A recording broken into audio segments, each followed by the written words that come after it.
Hello, welcome to the Love Beneath podcast. I am your host, Mina Zia Sheikh Al Islami. This is your daily dose of everything spiritual tips, tricks, pieces of wisdom, and channeled messages.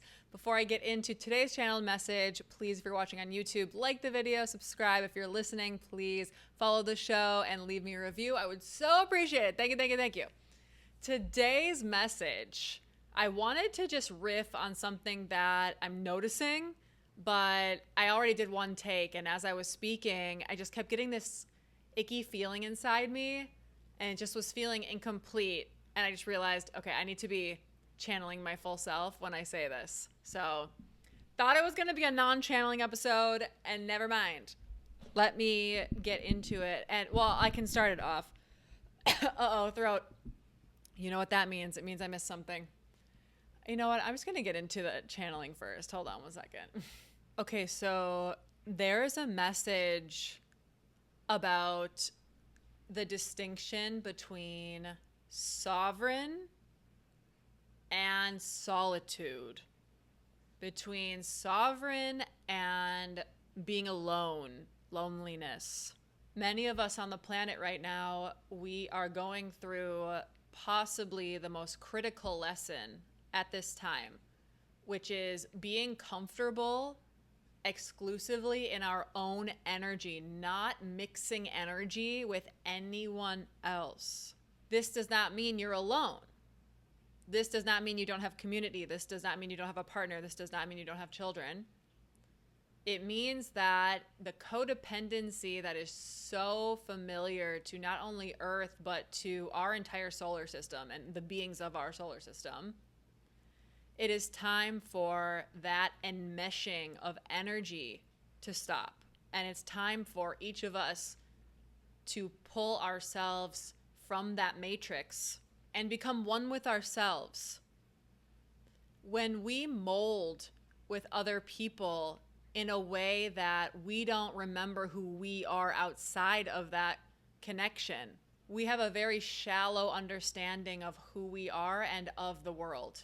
When we can pull ourselves apart while still remaining in connection, when we can know powerfully who we are, who I am in partnership with you, when you can know that, you can descend deeper into the body. There are so many chambers of the body that are not discovered by many people because we live in the mind, because we're always thinking, and because we want the 3D material world to prove our beliefs. We believe it when we see it. You can't operate in this way. It has to be, I believe it when I feel it. And you can feel it immediately. You can feel it now. So take a moment and find time for yourself to sink into your body. I always say, sink into your body like you're sinking into a hot tub. You know, you're just like, oh, and you just have that melting feeling.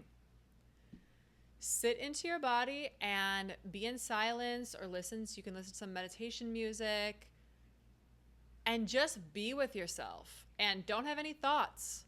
Just sit. Just sit in the quietness and the stillness of the body, emotional intimacy with you.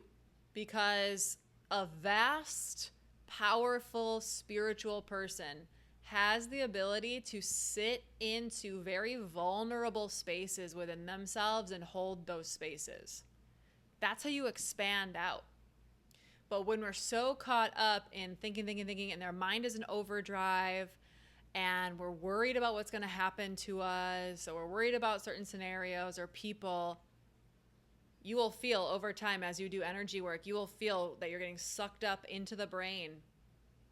And over time, and I feel this now more than ever, when I do that, immediately I start to get nauseous now.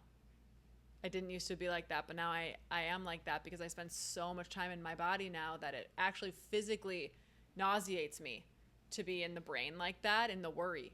What is the worst case scenario? I know this came up in yesterday's episode. It's coming through again.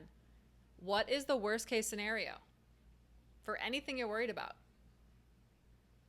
And sometimes it's something pretty devastating. So I don't want to discredit things that you may be worried about. And this is where fate and free will marry. Because we have a lot of free will, and there are certain things that are just gonna happen or not gonna happen.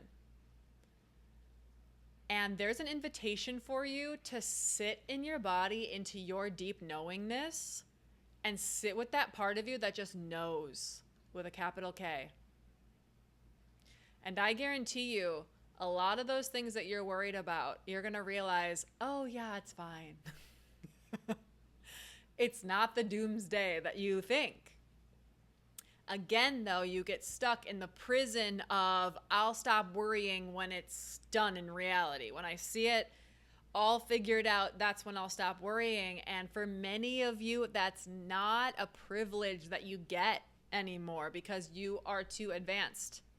That is not, and I'm specifically getting the word privilege for that. For many of you, you're being invited to something more advanced spiritually. And a more advanced step spiritually is to say, when I open my eyes, I don't see that it's okay. But when I close my eyes and I tune into my body, I know that it's going to be fine. That is such a powerful place. And that place is calling each of you. I'm being told to say, it's a nirvana feeling. It's a feeling of freedom. It's a feeling of sovereignty. Back to the beginning, it is sovereign to sit in you and to know because your body told you.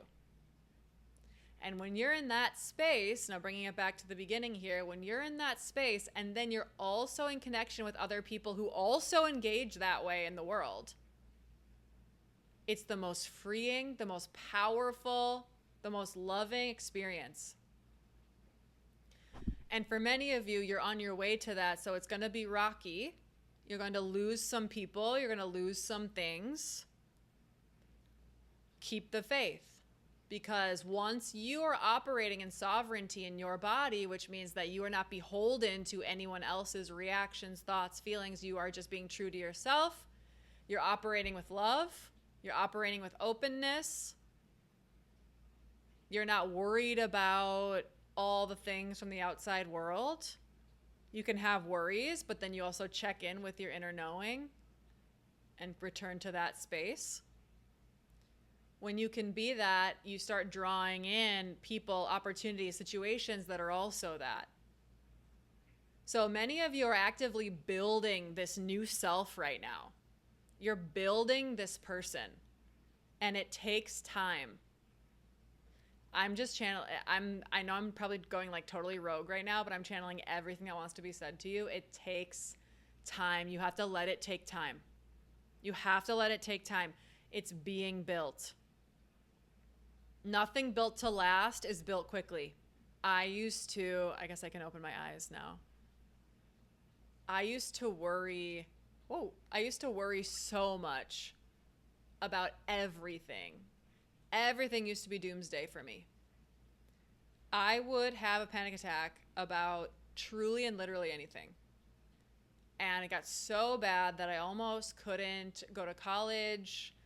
I almost couldn't be away from my parents. There were some situations. It was really bad. I was just a pile of anxiety. And when I found spirituality in college, things started to change for me. And now, obviously, college was many years ago. I'm 37 now. And now that trick of just sitting deeply within me and saying, okay, whatever happens, that's what's going to happen.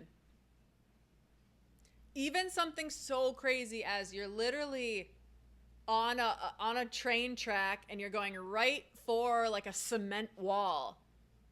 And you're just like, okay, what's going to happen? What's going to happen? Let's see. When you've exhausted all your resources, when you've exhausted all the actions you can take, and literally all you can do is just sit there, those moments are the greatest tests of your spiritual power, of your ability to sit and feel and know and deepen your trust in your divine path.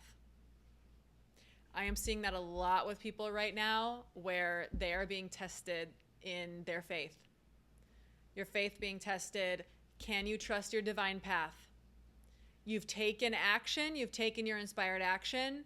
Now there's nothing to do. Can you sit? Can you sit and just see what happens? Because you do have a knowingness you're going to be okay. It's developing a deep trust with your higher self and with your divine path that was dictated by the higher version of you. At some point, we have to trust the greater version of ourselves that does know more than us. And it's so hard to do, and many of us have become obsessed with control in our lives. So I know it's so hard. I am telling you, though, you got to do it. You're going to go crazy otherwise. And anyone who's able to sit in a knowingness that they're always okay, they're always going to be all right. Anyone who's truly able to do that, those are the only people who cannot be controlled. Those are the only people in the world who cannot be controlled by anyone or anything. Because they have no attachment. They don't care what happens. I'm good no matter what.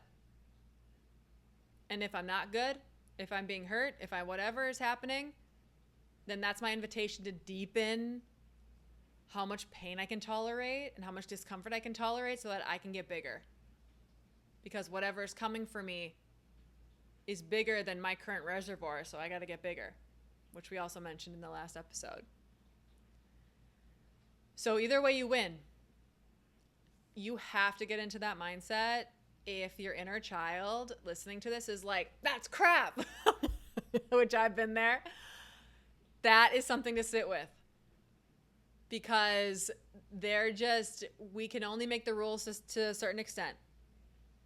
And there's a true magic and a power and a reverence and a sacredness in honoring where your life's taking you. Taking action when you see the path and you're like, okay, I got to go for it. And then being able to sit and trust when you don't know what to do and there's no clear path ahead. So practice sitting in trust. I do it every morning. I do it every afternoon. I do it every night. Definitely every morning, definitely every night, immediately when I wake up and immediately when I'm going to bed. No questions asked. That is what I'm doing. And then throughout the day, when I notice that I'm back in like trying to control, I physically go like this. If you're listening, I have my hands up like Jesus, take the wheel. Surrendering. I will physically do the surrendering motion with my hands to force my energy to sit back into my body. And do you know what happens when I surrender? Immediately I get an idea. Immediately I get like, oh, what if I did this? Oh, what if I asked that person? Oh, what if I... Because when you're in that state of non-attachment, suddenly all the timelines become clear to you. When you can truly be in the trust, you see so much more. So all seems lost when you're in the control, but when you are in surrender, you can see so much and so many opportunities come to you. It's crazy. It's actually crazy. It's actually crazy. I don't have any other way to say it. There have been things that have happened in my life where I just can't even understand how that happened. There's no logical explanation. And the explanation is because I surrendered, and that's how energy works. When you open up the doors, you allow for things to come in. A surrender is a receiving state.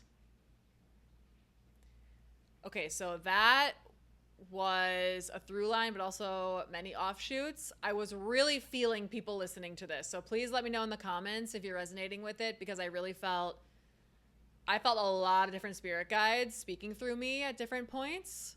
And so that tells me that your spirit team was batting for you and was like, okay, throw this in for them, throw this in for them.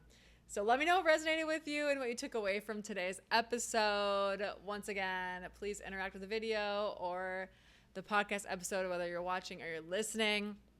Thank y'all so much for being here. I do have a new guided meditation for anxiety relief and clarity. That's going to be in the description. So please feel free to try that out. It is all my own music. It was a live guided meditation that I did, and now it's available for everyone. So it's my music, it's my voice, it's me doing it, and it's specifically designed, it's breath work and sound to help you completely relax and release and find clarity in any situation. So yeah, feel free. Would love for you to try that out. And until tomorrow, see you then. Bye-bye.